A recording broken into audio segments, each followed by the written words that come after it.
पिताजी को हमारे साथ घूमना पसंद आ रहा था। वो चाह रहे थे कि हर खरीदारी के पैसे वो दें, पर मैंने भी जिद की और याद दिलाया, आप ही कहते थे ना कि आध्या भी लड़के से कम नहीं, तो आप बड़े बेटे के पास आए हो, आप ये समझिए। उसके बाद उन्होंने जिद नहीं की। घर आए तो नंदा नीचे ही बैठी थी। मैंने उसको लंच करने को ऊपर आने को कहा। नंदा को खाना देकर मैं चेंज करने चली गई। माँ और पिताजी को थोड़ी देर आराम करने को कहे मैं नंदा के साथ डिनर में क्या क्या बनेगा बताने लगी। कढ़ी पकोड़ा, चावल, मिक्स वेज और मसाला भिंडी बनाने का विचार था मेरा।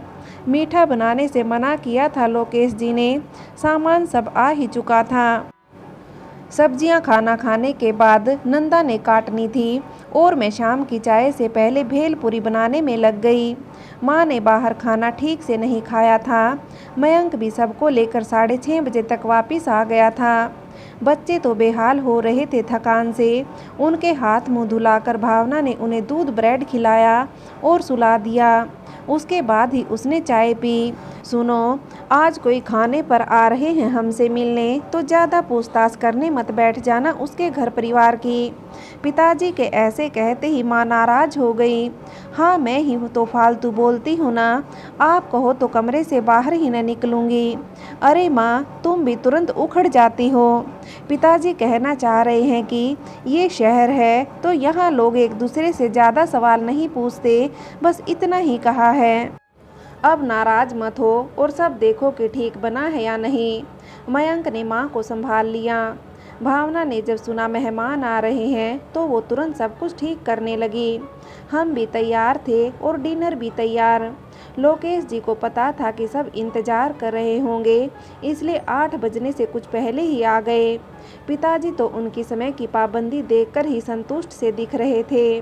लोकेश जी ने माँ पिताजी के पैर छूकर आशीर्वाद लिया और मयंक के साथ हाथ मिलाया। नंदा और भावना ने हाथ जोड़कर नमस्ते और मेरी तरफ एक हेलो उछाल दिया और एक पैकेट फ्रिज में रखने को पकड़ा दिया। मयंक से बातें ऐसे करने लगे जैसे बहुत पुराने दोस्त हों। माँ तो लड़का मेरा दोस्त है, इस बात से खुश नज़र नहीं आ रही थी। मयंक और पिताजी से बातें करते हुए बिल्कुल सहज दिख रहे थे, जैसे पहली बार मुझसे मिले थे। पानी पीने के बाद घर की बनी मिठाइयाँ नंदा ने उनके आगे रख दी तो उन्होंने बहुत चाव से खाई और माँ को थैंक यू भी बोला। माँ को आदत नहीं थी ऐसे बाहर के आदमियों से बात करने की। उनकी दुनिया में 2 ही आदमी थे, मयंक और पिताजी। दामाद जी के सामने भी कम ही बाहर आती थी। लोकेश जी तो इनसे पूछने बैठ गए कि आपने कैसे बनाई ये मिठाई। माँ के लिए 8वां अजूबा था कि आदमी पूछ रहा है। पिताजी ने इशारे से बताने को कहा तो माँ को बतानी पड़ी। माँ को अपने गांव की भाषा की आदत थी, फिर भी माँ ने धीरे धीरे बता दी। सबने मिलकर खाना खाया। बच्चों से मिलने का दिल था उनका, पर बच्चे तो सो गए थे। खाने के बाद पैकेट निकाला तो रसगुल्ले थे और बच्चों के लिए चॉकलेट। उनके लाए रसगुल्ले सर्व किए। उन्होंने रसगुल्ले वाली कटोरी टेबल पर रखते हुए बोले, मैं यहाँ आप सबको बताने आया था कि मैं आध्या से शादी करना चाहता हूँ। मेरे पिताजी सालों से आध्या को जानते हैं। मेरे बारे में आप आध्या से सब कुछ पूछ सकते हैं। मैं नहीं जानना चाहता कि आध्या का तलाक क्यों हुआ, पर मैं आपको ये ज़रूर बताना चाहता हूँ कि मेरी पत्नी की एक्सीडेंट में डेथ हो गई थी। आप लड़की वाले हैं, आप छानबीन कर सकते हैं। उनका खुलापन और स्पष्टवादिता के पिताजी कायल हो गए। बेटा, आगे की बात करने हम आपके घर आना चाहेंगे। पिताजी ने तुरंत फैसला ही ले लिया, जो माँ को पसंद नहीं आया, क्योंकि माँ को पूछा भी नहीं था। मयंक ने कहा, चलिए अब तो आप मुँह मीठा कीजिए। लोकेश जी से मिलकर सब बहुत खुश थे। सबसे विदा लेकर वो चलने लगे तो मयंक बोला, दीदी नीचे तक छोड़ाओ। नीचे कार तक छोड़ने गई तो वो बोले, आध्या, तुमने तो बताया नहीं कि तुम्हें मैं पसंद हूँ या नहीं। वो तो मैंने सर को सुबह बता ही दिया था। अब तुम उन्हें पापा कहने की आदत डालो। मम्मी पापा से बात करके बताता हूँ कि कब की मीटिंग रखे दोनों परिवारों की। ठीक है, आप बता देना। गुड नाइट बोलकर ऊपर आई तो मयंक ने खूब हंगामा कर रखा था। और माँ मुँह फुलाए बैठी थी कि मेरी राय पूछे बिना ही हाँ कर दी और पिताजी उन्हें सब समझा रहे थे। नंदा अलग से भावना को डिटेल में बता रही थी। मेरे लिए सब एक सपने जैसा था। मन कर रहा था कि बस वक्त यहीं ठहर जाए, मैं अपने हिस्से की खुशियाँ समेटकर स्टोर कर लूँ। मैं बहुत खुश थी उस रात। पिताजी ने माँ को समझाकर मना लिया। भावना और मयंक दोनों ही लोकेश जी की बात कर रहे थे। पिताजी के चेहरे पर भी सुकून लौट आया दिख रहा था, जो मेरे तलाक की खबर सुनकर गायब हो गया था और उसकी जगह चिंता ने ले ली थी। अब सब अच्छा ही अच्छा दिख रहा है। नंदा को कैसे भूल सकती हूँ। जब से हमने एक दूसरे का हाथ थामा है, सब अच्छा ही हो रहा है। सही टाइम पर नंदा मुझे विपिन जी के लिए आगाह नहीं करती तो मैं मूर्खता कर चुकी होती। नंदा रसोई समेटने में लगी थी। नीचे एक बार सबको चाय दे आई थी। अब बर्तन भी ज़्यादा हो जाते हैं और घर का काम भी। नंदा थक गई होगी सोचकर मैं बर्तन साफ करने लगी। दीदी मैं कर लूँगी ना, आप सबके पास बैठो। नहीं नंदा, हम दोनों मिलकर कर लेते हैं। अब तो सब सोएंगे ही। जा दोनों कमरे में पानी रख दो और बच्चों के कमरे में बिस्किट रख देना, कहीं रात को भूख के मारे उठ जाएं। वो बाहर सब काम देखने लगी। लिविंग रूम की सफाई करके गद्दे भी लगा दिए। मैंने तब तक सब बर्तन धो लिए और माँ ने पोंछ दिए तो रसोई में सारा सामान सेट कर दिया। सुबह में यही सब काम बाकी कामों में देर करवा देते हैं। मयंक और पिताजी सोने चले गए और नंदा को भी भावना के कमरे में सोने को भेज दिया। उस रात मेरी आंखों में बहुत सारे ख्वाब थे जो मैं जानती थी कि जरूर पूरे होंगे। रात को पास सोई तो माँ बोली, आध्या, लोकेश जी को तूने अपने तलाक की वजह बता दी है ना, ये न हो कि बाद में तुझे वहाँ कोई परेशान करे। माँ आप चिंता मत करो, वो सब जानते हैं और उनके पिताजी भी। फिर ठीक है बेटा, तेरी होने वाली सास के बारे में तूने कुछ नहीं बताया, अगर उन्हें कोई ऐतराज हुआ तो। माँ लोकेश जी की माता जी से मैं कभी नहीं मिली हूँ, आप किसी बात की चिंता मत करो और पहले क्या हुआ क्या नहीं ये बातें आप वहाँ किसी के सामने मत करना। न मेरी कोई बात न ही लोकेश जी की। पहली शादी के बारे में कुछ मत कहना। आध्या, तेरी ये गोल गोल बातें करने की आदत कभी नहीं गई। उसी का नतीजा है जो गगन बाबू छोड़कर चले गए। मुझे तो अकल है नहीं जो तू मुझे बता रही है कि क्या कहूँ क्या ना कहूँ। माँ तुम नाराज़ क्यों हो रही हो? मैंने बस इतना कहा कि हमारे पिछले रिश्तों की बात मत करना, उनको कुछ बुरा ना लग जाए। माँ की बात सुनकर मेरी सारी खुशी काफूर हो गई। देख आध्या, मैं माँ हूँ तेरी, तू मेरी माँ नहीं है। मुझे पता है कि कब क्या कहना है। सच्ची बात तुझे बुरी लग जाती है आज भी। माँ ये बात मुझे चुभ गई, पर उन्हें अपनी सफाई देने का बिल्कुल भी मन नहीं था। माँ तो आप ही हो, बस आपको अपनी बेटी पर भरोसा कभी नहीं रहा। मैं अपनी बात कह सोने की कोशिश करने लगी। माँ कुछ कुछ बोल तो रही थी पर मुझे समझ नहीं आया और न ही पलट कर पूछा कि क्या कह रही हो। माँ बिल्कुल नहीं बदली, न जाने मुझसे किस बात पर नाराज़ रहती है माँ। खैर बहुत दिनों बाद हम मिल रही थी तो इतने दिनों बाद माँ का कहा बुरा लग गया था। नहीं तो बचपन में तो माँ की बात पर ध्यान ही कम देती थी। माँ की बातों से ध्यान हटाने के लिए मैं लोकेश जी के बारे में सोचने की कोशिश करने लगी। थोड़ा टाइम लगाकर सोचते सोचते नींद आ ही गई। नया दिन नई सुबह हमेशा मुझ में एनर्जी भर देती है। मन में कोई गुस्सा नहीं था, बस अब सब अच्छा ही होगा का विश्वास था। सुबह बच्चों के लिए भावना खुद ही नाश्ता तैयार कर रही थी और नंदा बाकी काम। माँ भावना के साथ रसोई में थी और मैं नीचे का काम देख रही थी। बंसल सर का जब फ़ोन आया तो मैं ऊपर ही जा रही थी। वो पिताजी से बात करना चाहते थे। मैंने पिताजी को फ़ोन दे दिया। बच्चे बहुत शोर कर रहे थे तो अंदर कमरे में चले गए। कुछ देर बाद बाहर आए। हम सब का ध्यान पिताजी पर था कि क्या बात हुई। माँ भी रसोई से बाहर आ गई। क्या बात हुई राजू के पिताजी? माँ हमेशा पिताजी से ऐसे ही बात करती हैं। वो मयंक को शुरू से ही राजू कहती है। आध्या की माँ उन्होंने आज शाम को अपने घर बुलाया है, कह रहे थे आप एक बार घर देख लीजिए। तो मैंने भी कह दिया है कि हम 5 बजे आ जाएंगे। वो कह रहे थे कि आध्या को लेकर आप सब आएं। मैंने कह दिया कि ठीक है, हम सब आएंगे। ठीक किया ना। इस बार भी पिताजी ने सब डिसाइड करके ही बताया माँ को, पर फिर भी पूछ ही लिया। ठीक किया ना। कुछ गलत कह दिया हो तो बता दें, फ़ोन करके उन्हें बता दूंगा। नहीं तो बच्चों जैसे नाराज़ होकर बैठ जाओगी तुम रात की तरह। ये लोग आध्या को भी साथ लाने को कह रहे हैं। शादी से पहले लड़की अपने ससुराल कहाँ जाती है। माँ अब ये सब पुरानी बातें हैं, दीदी भी सब देख ले इसलिए वो बुला रहे हैं। मयंक की बात सुनकर माँ चुप हो गई। ठीक है फिर, जैसे तुम सब कहो। माँ ने कहा तो पिताजी बोले ठीक है फिर, सब समय से तैयार होना। कल लोकेश जी समय पर आए थे, हमें भी समय पर उनके घर पहुँचना है। ठीक है पिताजी, घर से 3:30 तक निकलना पड़ेगा। थोड़ा ट्रैफिक रहता है तो समय पर पहुंच पाएंगे। आध्या बेटा, कोई अच्छी सी मिठाई की दुकान मयंक को बता दे। उनके घर खाली हाथ जाना ठीक नहीं। पिताजी मेरी बात सुनकर बोले तो मैंने कहा कि रास्ते में ही है, तभी ले लेंगे।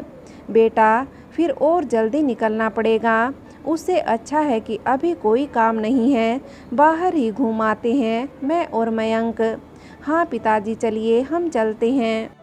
मैंने उन्हें दुकान बता दी और वो लोग मिठाई लेने चले गए और हम सब सोचने में बिजी हो गए कि शाम को क्या क्या पहन कर जाया जाए। हम तीनों ने ही साड़ियाँ डिसाइड कर ली।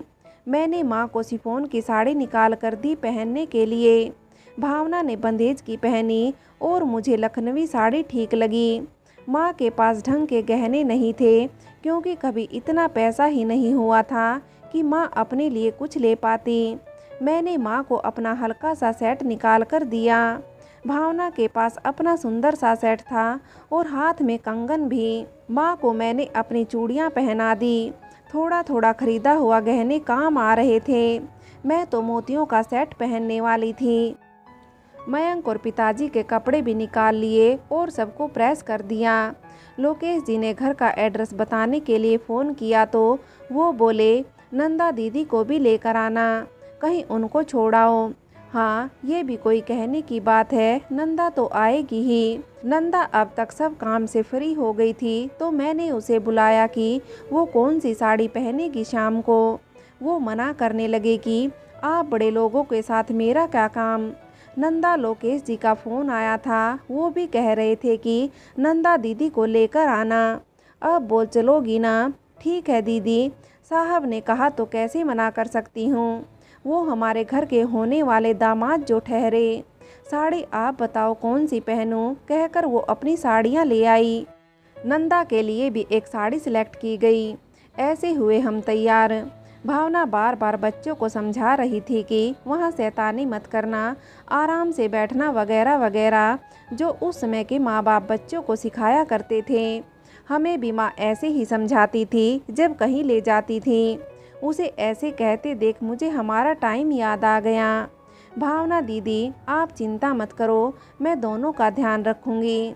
नंदा की बात सुनकर भावना ने चैन की सांस ली। हम सब एक कार में नहीं आ सकते थे तो एक टैक्सी करने पड़ेगी। सोच ही रही थी कि अंजलि ऊपर आ गई और बोली नीचे बंसल सर का ड्राइवर आया है आपको लेने। मैंने लोकेश जी को फ़ोन किया तो उन्होंने बताया कि मैंने भेजी है कार, सब लोग एक कार में नहीं आ पाएंगे और फिर टैक्सी न लेकर आना पड़ेगा।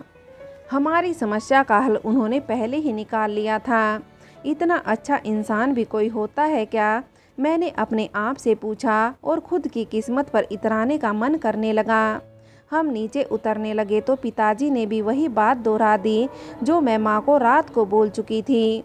सब लोग ध्यान से सुन लो, लोकेश जी की पहली शादी की कोई बात मत करना और न ही गगन बाबू और अपनी आध्या की कोई बात निकालना। जो बातें होनी थी वो सुबह मेरी हो गई उनके पिताजी से। माँ कभी मुझे तो कभी पिताजी को देख रही थी। हम सब ध्यान रखेंगे पिताजी, अब जल्दी चलिए।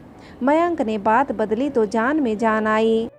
नीचे आकर ड्राइवर के साथ माँ, पिताजी और भावना को बिठाया और मैं, मयंक, बच्चे और नंदा अपनी कार में चल दिए लोकेश जी के ड्राइवर के पीछे पीछे।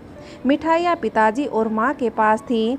मैं और मयंक बहुत सारी बातें कर रहे थे और मयंक का ध्यान आगे वाली गाड़ी पर था। कुछ तो रास्ता लंबा था, कुछ ट्रैफिक मिला, पर फिर भी कुछ मिनटों की देरी हुई थी। मैं ये तो जानती थी कि बंसल सर अमीर हैं, पर इतने हैं इसका पता नहीं था। गाड़ी बंगले के सामने रुकी थी। बंगला काफ़ी सालों पहले बना होगा, ऐसा लग रहा था। दोनों कारें बंगले के सामने थी। बहुत आलीशान गेट लगा हुआ था और अंदर लॉन तो था ही। बड़े बड़े पेड़ भी लगे थे। देखकर मन खुश हो गया। हम सबके लिए इतना बड़ा घर देखना बहुत बड़ी बात थी। ड्राइवर ने बाहर खड़े सिक्योरिटी गार्ड को बता दिया था कि बंसल सर के गेस्ट हैं, अंदर छोड़ कर आओ। वो अंदर तक आया, पर आगे एक औरत खड़ी थी तो गार्ड बाहर चला गया। औरत की उम्र 40-45 साल की होगी। वो हाथ जोड़कर नमस्ते करते हुए बोली, अंदर सब आपका इंतज़ार कर रहे हैं, आइए। समझ ही नहीं आ रहा था कि कितना अंदर वो लोग हमारा इंतज़ार कर रहे हैं। उस औरत के पीछे चलते चलते हम एक हॉल में पहुंच ही गए, जहां ऐसा लग रहा था कि 5 स्टार होटल में हो। सोफ़े ही सोफ़े और बड़ी बड़ी संगमरमर की मूर्तियां थीं, जैसे कोई फिल्म में हीरो हीरोइन या विलेन का घर दिखाया जाता है। झूमर लटक रहे थे, हर चीज़ में सलीका नज़र आ रहा था। वहाँ बैठे थे लोकेश जी के माता पिता, जो हमें देखकर उठकर खड़े हो गए, पर माता जी बैठी रहीं। उन्होंने बहुत गर्मजोशी से पिताजी से हाथ मिलाया और गले मिले। मयंक और भावना के बेटे ने दोनों के पैर छुए। माँ ने पास जाकर उन्हें नमस्ते की तो वो मुस्कुराकर हाथ जोड़ दिए। एक दूसरे से सबका मिलना हो गया था। मैंने भी सर को नमस्ते की और माता जी को नमस्ते करके सामने सोफे पर बैठने लगी तो वो बोली, बेटा यहाँ मेरे पास बैठो। नौकर कभी शरबत तो कभी खाने पीने का सामान ला ला कर रखते जा रहे थे। लोकेश जी कुछ देर तक नहीं दिखे तो मयंक ने पूछ लिया, बेटा लोकेश कुछ ही देर पहले आया है हॉस्पिटल से, बस फ्रेश होकर आता ही होगा। लोकेश की मम्मी चल फिर नहीं सकती, उनका सारा काम वही औरत करती है जो हमें बाहर लेने आई थी। उसका नाम सविता बताया था उन्होंने। नंदा बच्चों का पूरा ध्यान रख रही थी और बच्चे भी थोड़े संकोच में थे तो चुपचाप बैठे थे। पिताजी और बंसल सर बातें कर रहे थे और सब कुछ बता रहे थे अपने परिवार के बारे में, बेटों के बारे में और अपने बिजनेस के बारे में। तभी लोकेश जी आ गए। वो सबका अभिवादन कर बच्चों के साथ बैठ गए। माँ, आप जानती हो, आध्या से मिलने गया तो वहाँ मुझे एक दीदी भी मिल गई, कहकर उन्होंने नंदा को आगे कर दिया। हम भाइयों की कोई बहन नहीं है नंदा दीदी, अब आप मेरी बहन हो, याद रखिएगा और अच्छा अच्छा खाना खिलाते रहिएगा। ज़रूर साहब, आपने मुझे इतना सम्मान दिया और मुझे क्या चाहिए। मैं तो जानती थी लोकेश जी की सहजता को, पर माँ पिताजी सब हैरान थे घर को देखकर और उसमें रहने वाले लोगों के स्वभाव को देखकर। बहुत सारी बातें हुई, चाय नाश्ता सब हुआ। लोकेश जी की मम्मी ने कहा कि शादी बिल्कुल सिंपल करना चाहता है उनका बेटा, इसलिए मंदिर में शादी करना ठीक रहेगा। उसके बाद हम सब मिलकर लंच या डिनर कर लेंगे। लोकेश के पापा ने जितनी तारीफ हमारी होने वाली बहू की वो काफ़ी कम लग रही है। लोकेश की माँ सिर्फ सुंदर ही नहीं, बहादुर है आध्या। मुझे तो इसकी लगन और बहादुरी ने इम्प्रेस किया, तभी तो लोकेश को मिलवाया आध्या से। माँ मेरी तारीफ किसी और से सुन रही थी तो वो मुझे बार बार देख रही थी। पिताजी ने आगे का पूछा तो वो बोले कि शादी का मुहूर्त निकलवा लेता हूँ। नहीं पापा, आप किन चक्रों में पड़ रहे हैं, शादी आप लोग ऐसे ही डिसाइड कर लो एक दिन। भगवान के सामने शादी होनी है तो वो हमारा बुरा नहीं करेंगे। बेटे की बात सुनकर वो उनकी मम्मी ने कहा, हाँ ठीक है, जैसे लोकेश कहें। पिताजी बोले, हमारे पास 3-4 दिन हैं, फिर वापस जाना है और मयंक को ड्यूटी ज्वाइन करनी है, तो अगर आपको ठीक लगे तो इन दिनों में से एक दिन देख लीजिए। पिताजी शायद सब कुछ अभी करना चाह रहे थे। ये तो बहुत अच्छा है, आप आध्या का कन्यादान करके ही जाइए भाई साहब। लोकेश जी ने एक दिन बाद का समय तय किया, सुबह 10 बजे का। एक दिन में हम सब की तैयारी हो जाएगी और उसी दिन डिनर करते हैं सब साथ। लोकेश जी के पिताजी ने बताया कि उनके दोनों बेटे और उनकी फैमिली ही होंगे और कोई नहीं होगा। शादी के टाइम तो वो भी शायद ही आ पाएँ। कोई बात नहीं पापा, शाम को आ जाएंगे, लोकेश जी ने कहा। सब फाइनल हो गया और हमने उनसे विदा मांगी। मैं एक बात कहना चाहती हूँ बहन जी आपसे, लोकेश जी की मम्मी ने माँ से कहा। मुझे सिर्फ अपनी बहू चाहिए और एक अंगूठी लोकेश के लिए, जो रस्मों के लिए ज़रूरी होती है, बस उससे ज़्यादा कुछ नहीं। हमें कुछ नहीं चाहिए, न गहने न कपड़े, बस बेटी दामाद को आशीर्वाद दे दीजिएगा कि वो खुश रहें। लोकेश जी की मम्मी ने माँ का दिल ही जीत लिया। ससुराल में हमेशा के लिए आने के लिए उस दिन विदा लेकर हम घर आ गए। सब कुछ अच्छा हो गया और खुशियाँ मेरे दरवाजे पर दस्तक दे रही थी।